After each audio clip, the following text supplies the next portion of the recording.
धर्मवीर छत्रपती श्री संभाजी महाराज की जय. मी विशाल आणि तुमचं स्वागत आहे नवीन एका व्हिडिओमध्ये.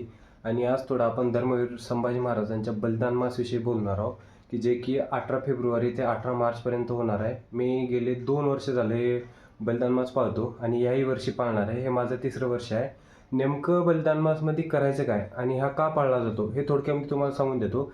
छत्रपती संभाजी महाराजांना जेव्हा कैद केलं त्याच्यानंतर त्यांच्या जवळपास 40 दिवस त्यांच्यावर अत्याचार केलते आणि दुसरी गोष्ट म्हणजे एकदम क्रूरतेने हत्या केली संभाजी महाराजांची. त्याच्यामुळे ते 40 दिवस आपल्याला एक म्हणजे आपले छत्रपती संभाजी महाराज म्हणजे आपले वडीलधारे म्हणजे आपल्या घरचे, आणि आपल्या घरचं कोणतरी गेलं म्हणजे आपण पाळतो सुतक. हे तसंच सुतक आहे. आणि याच्यामध्ये तुम्हाला जवळपास 6 ते 7 नियम आहेत. तर तुम्ही कोणता पण पाळू शकता. गोड खाणं म्हणा किंवा गोड खाणं तुम्ही टाळू शकता. त्याच्यानंतर तुम्ही आहे की नाही आनंदाच्या कार्यात जाणं टाळू शकता. शुभ कार्यात जायचं नाही. किंवा तुम्ही सर्वांना आपले केस प्रिय असतात तर मग तुम्ही आहे की नाही आपले मुंडन करू शकता, केस काढू शकता.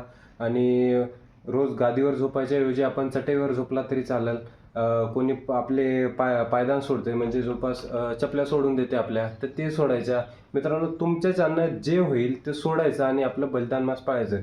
कोणी बघते, कोण काय म्हणाल ह्याचा जर विचार केला तर तुम्ही काहीच करू शकत ना. आणि संभाजी महाराजांचं बलिदान मास कळालं पाहिजे लोकांना, लोकांनी केलं पाहिजे, याच्याकडे लक्ष द्या. कोणी बघावं म्हणून करायचं नाही, आपण आपला धर्म जपासायचा. भेटू पुढच्या ब्लॉगमध्ये. जय महाराष्ट्र, जय शंभूराजे.